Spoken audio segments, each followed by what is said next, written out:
Hi friends, अस्सलाम वालेकुम। क्या हाल है? अल्हम्दुलिल्लाह मैं ठीक हूँ और उम्मीद है आप सब ठीक होंगे। चलिए, एसी डिलीवर हो गई थी और इंस्टॉलेशन भी हो गया, तो मैं आपके साथ वही शेयर करने वाली। उससे पहले मैं life of an Indian women को सब्सक्राइब कर लीजिए। चलिए, सबसे पहले मेरे चैनल को सब्सक्राइब कर लीजिए, life of an Indian women. जो पहली बार देख रहे प्लीज़ एक सब्सक्राइब का बटन दबा दीजिए। और यहाँ पर देखिए एसी डिलीवर करके चले गए थे पैनासोनिक का, जो हम लोग रिलायंस डिजिटल स्टोर में लिए थे, जो मियाँपुर में है, तो वहाँ पर लिए थे। तो यहाँ पर हम लोग लिए थे पैनासोनिक का। एक्चुअली हमारे पास डाइकन का ऑलरेडी है, तो इस बार पैनासोनिक का लेंगे बोल के एक अच्छा लेंगे बोल के सोच कर ले लिए। तो देखेंगे इसका एक्सपीरियंस भी कैसा है क्या नहीं। हमेशा सैमसंग ही बरतते ना, तो दूसरे दूसरे भी देखेंगे बरत कर बोल के पैनासोनिक ले लिए। चलिए, हम लोग लिए थे 1.5 टन का एसी ले लिए थे, बट इस ये रूम के लिए 110 का ही काफ़ी था। बट अब उसे ज़्यादा डिफरेंस नहीं था। अब चलो बोल के अच्छा ये 110 का ही ले लिए। अराउंड कुछ मुझे प्राइसिंग उतना नहीं मालूम, क्यों बोले तो कुछ कूपन कोड्स वगैरह थे, तो इससे ऐसे करके हम लोग कुछ लिए 47 या कुछ में ऐसे ले लिए थे। चलिए, अब इसका पूरा क्या है, पहले पूरा फ़ोन में नहीं आता था स्मार्ट वर्क, मतलब फ़ोन पे वाईफाई पे कनेक्शन नहीं आते थे पूरे, जो भी पहले एसी आते थे। अल्हम्दुलिल्लाह आपके एसीज जो भी आ रहे पूरा वाईफाई कनेक्टेड रहता, तो हम लोग पूरा जो भी ऑपरेशन मतलब ऑपरेट करने का रहता फ़ोन से कर ले सकते, वाईफाई कनेक्टेड है तो। और चलिए, यहाँ पर देखिए डिलीवरी बॉयज़ भी मतलब इंस्टॉलेशंस भी आ गए थे। तो आपको पता ही है इंस्टॉलेशन, एसी इंस्टॉलेशन कितने घंटे की लगता है क्या नहीं, आराम से 2 घंटे तो लग गया था हमारे पास, तो 2-3 घंटे लगे, 2 घंटे लग गए थे। तो एक्चुअली हमें क्या है, पहले ऑलरेडी उसको ड्रिल करके होल करने की ज़रूरत नहीं। क्यों बोले तो हम लोग पहले ऑलरेडी उस रूम में, इस रूम मतलब जो रूम में हम लोग एसी लगाए थे ना, तो ऑलरेडी हम लोग ड्रिल करके होल करके रखे थे। जस्ट पेंटिंग के टाइम जस्ट हम लोग क्या करे थे, जस्ट वो होल को मूछने लगा दिए थे। जस्ट उधर से इधर से एक ईंट रख के पैक कर दे, बीच में हालो ही रख, जैसे हम लोगों को मालूम पड़े। चलिए, ये देख लीजिए पूरा हमारा जो भी एरिया है, आप लोग देख चुके होंगे। चलिए, यहाँ पर देखिए अब उन लोगों का क्या है, बाहर से कनेक्शन कर, अंदर तो कनेक्शन हो गया था, एसी का बिठा दिए थे इंडोर यूनिट। अब रही बारी आउटडोर यूनिट की, तो चलो मैं ऊपर आ जाऊंगी बोल के ऊपर आ गई थी छत पर। तो छत पे मैं देखिए यहाँ पर ये आ गया था आउटडोर यूनिट। आप सबको पता ही है आउटडोर का इन्वर्टर का जो आउटडोर यूनिट रहता है कितना हेवी रहता है क्या है।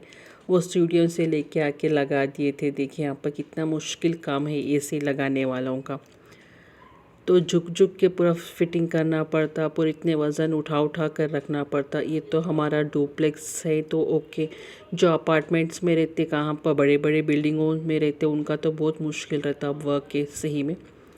इसलिए वो लोग अभी ज़्यादा क्या बोलते हैं, आउटडोर यूनिट थोड़ा सा उनके हैंड अवेलेबल, जैसे उनके हाथ जैसे लगे ही उन्होंने फिक्स करके चले जाते।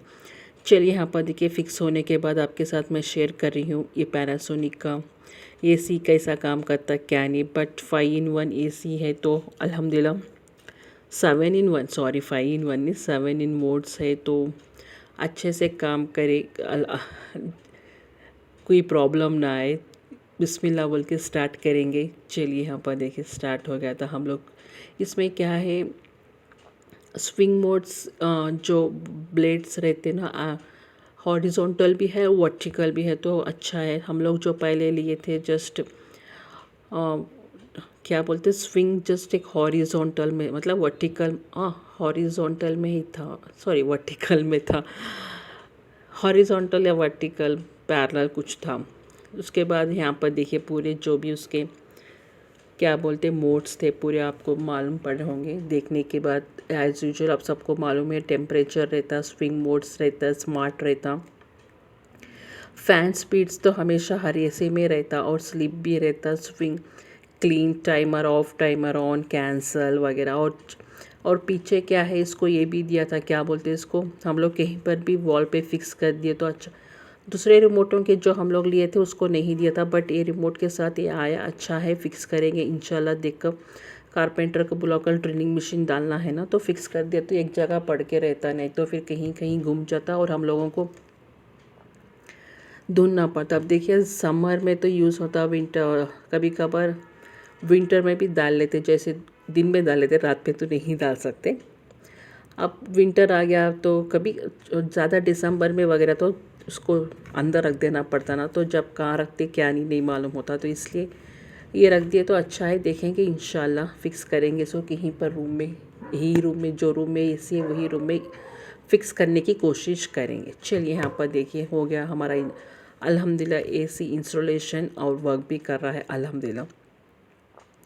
और उसके बाद यहाँ पर देखिए मैं बनाने वाली थी लंच में मैं बना रही थी भिंडी का खट्टा सालन और चावल मतलब राइस खाना, जो आप लोग पहले भी देख चुके होंगे। चावल मतलब भिंडी का खट्टा सालन जो मैं मेरे टाइप के बनाती हूँ, जो हमारा स्टाइल में बनता है। तो प्लीज़ आप लोग जो नए लोग हैं पहली बार देख रहे तो देखिए यहाँ पर भिंडियाँ ना आजकल कीट के आ रहे, मतलब उसके अंदर कीट मौजूद हो रहा, जो पहले हम लोग बीच में बचपन में देखते थे, बीच में बट ख़त्म हो गए थे अच्छे भिंडियाँ आ रहे थे, कुछ भी कीड़ वगैरह नहीं थे। बट इस बार मैं देखी कितने कीड़े थे, इतने सारे मुझे कीड़े की भिंडियाँ मिल गई और एक दो भिंडियाँ तो सख्त भी आ गए थे। चलिए वो कोई बात नहीं, एक दो भिंडी सख्त आ जाते, क्यों बोले तो लेडीज़ जाके लाना अलग रहता, जेंट्स जाके लाना अलग रहता। जेंट्स क्या करते सिर्फ लेके आ जाते, कुछ भी वो चुनते नहीं। कुछ लेडीज़ क्या है हर चीज़ परख कर चुन कर लेके आते, जेंट्स क्या है जाते सिर्फ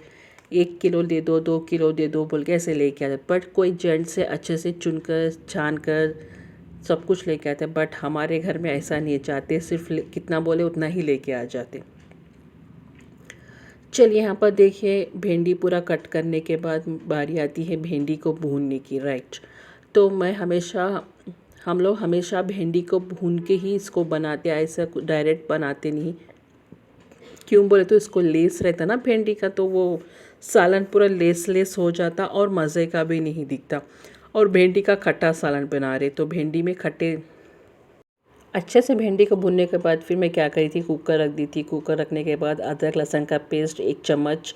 अब ये जो पेस्ट है ना, ये सिर्फ क्या है, इसमें खोपरा है, जैसे सूखा खोपरा बोलते हैं नारियल, उसका पेस्ट है। और 1-2 टमाटर है और 1 प्याज है, ये तो कॉमन है। बट इसमें क्या है, मैं हमेशा डालती हूँ टमाटर, बट इसमें टमाटर नहीं, सिर्फ खोपरे का मसाला है, जस्ट उतना ही, ज़्यादा कुछ मसाले नहीं, प्याज नहीं, कुछ भी नहीं। शायद 1 प्याज डाली हूँ, उतना ज़्यादा नहीं तो हमेशा मैं प्याज टमाटर का पेस्ट ही डालती हूँ। खोपरे का जैसे समझो मैं कभी कभार डालती हूँ, जैसे नॉन वेज में या चिकन का सालन में, तो मैं खोपरे का मसाला डालती हूँ। चलिए उसके बाद मैं डाल दी थी हल्दी डालने के बाद मैं डाल दी थी यहाँ पर लाल मिर्ची का पाउडर मैं डाल दी थी अपने टेस्ट के हिसाब से, जितना आप लोग खाना चाह रहे उतना। देखिए यहाँ पर मैं डाली थी 1 चम्मच। क्यों बोलते तो मेरा चम्मच बहुत छोटा है तो इसलिए आपको 2 दिखे होंगे, बट मैं डाली थी 1। अब उसके बाद बारी आती इमली का खट्टा, इमली का गूदा डालने की। तो मैं इमली भिगा के छोटा नींबू रहता ना, उतना मैं भिगा के रखी थी 1 आधा घंटा पहले। तो उसके बाद ही मैं भिगाने के बाद फिर अच्छे से उसको किमिच निचड़ कर उसके जो भी गूदा है पल्प है पूरा निकाल दी थी। अब इमली खट्टा डालने के बाद इमीडिएट मैं डाल दी थी, क्या बोलते उसको, भिंडियाँ जो मैं पहले से भून कर रखी थी। तो वो क्या है थोड़ी देर में पक जाते। अब इसके साथ आप लोग आलू डालना है तो भी डाल सकते हैं, जो आलू खाते। हम लोग तो आलू बहुत ही कम खाते, तो इसलिए हम लोग आलू नहीं डालते। बट जो आलू खाने के शौकीन हैं, आलू जो जिसको पसंद है, जिसको कुछ भी प्रॉब्लम नहीं है आलू से, तो अल्हम्दुलिल्लाह आप लोग आलू डाल सकते। देखिए इमली का गूदा पूरा डाल दिया, निचड़ का अच्छे से जारा वगैरह क्लीन करके इमली का गूदा भी डाल दिया। चलिए अब इसको सीटी कुकर लगा देंगे, थोड़ा सा गरम मसाला डाल के, गरम मसाला जस्ट 1/2 टेबल स्पून उतना गरम मसाला डाल के इसको मैं लगा दूँगी कुकर। एक या 2 सीटी लगा दूँगी, 3 डाल दिया तो फिर भिंडी पूरी गल जाती। यहाँ पर देखिए नमक मैं भूल गई थी बोलना आपके साथ, नमक भी डाल रही हूँ। नमक आपके टेस्ट के हिसाब से डाल लीजिए। और ग्रेवी जितना आप लोग चाह रहे उतना ग्रेवी पानी आप लोग डाल सकते ना। तो मेरा तो थोड़ा सा पतला ही बनाऊँ, थोड़ा सा ज़्यादा गाढ़ा नहीं, थोड़ा सा। चलिए अब मैं चुटकी भर गरम मसाला भी डाल दी, हो गया मेरा गरम मसाला डाल दी मतलब। अब इसको अच्छे से चम्मच से हिला कर रख दूँगी। चलिए उससे पहले जो भी मेरे प्लीज़ नए लोग देख रहे या पुराने लोग देख रहे तो एक कमेंट कर दीजिए, प्लीज़ एक लाइक कर दीजिए मुझे, ताकि मुझे मालूम हो जाए कि हाँ पुराने लोग देख रहे। अगर नए लोग देख रहे तो प्लीज़ एक का सब्सक्राइब कर दीजिए, मुझे मालूम हो जाए मेरे साथ इतने लोग जुड़े हैं। अल्हम्दुलिल्लाह 35 लोग मेरे साथ है, फिर भी थोड़े से और मुझे क्या है हिरिस है कि मुझे देखना मतलब क्या बोलते उम्मीद है कि अभी लोग मेरे साथ जुड़े, अभी मैं सबके साथ मैं शेयर करूँ, मैं जो भी मेरे पर्सनल लाइफ है, जो भी मेरे घर में काम चार है सब कुछ शेयर करूँगी। ब्लॉगिंग चल रही है, ब्लॉगिंग करती हूँ, मेरी कुकिंग हो गया, कुछ भी होगा, कहीं घूमने फिरने गए, कहीं पर भी गए तो मैं शेयर करूँगी इंशाल्लाह। चलिए यहाँ पर मैं लगाती 3 या 2 सीटी मैं बता रही थी आपको। अब उसके बाद मेरा चावल भी यहाँ पर बन गया था। चलिए आप देखिए आइक्या का जो ब्लॉग था अल्हम्दुलिल्लाह 3000 लोग देखे, बट सब्सक्राइब कोई भी नहीं करा, हार्डली 10 लोग करे। प्लीज़ ऐसा मत कीजिए, सब्सक्राइब कर दीजिए, आपका कुछ भी नहीं जाता और मुझे भी थोड़ा हेल्प हो जाता आपकी तरफ से, आपको भी थोड़ा हेल्प हो जाता। चलिए जब तक मैं लंच कर रही हूँ आप लोग देख सब्सक्राइब कर दीजिए। जाते जाते अल्लाह हाफिज़।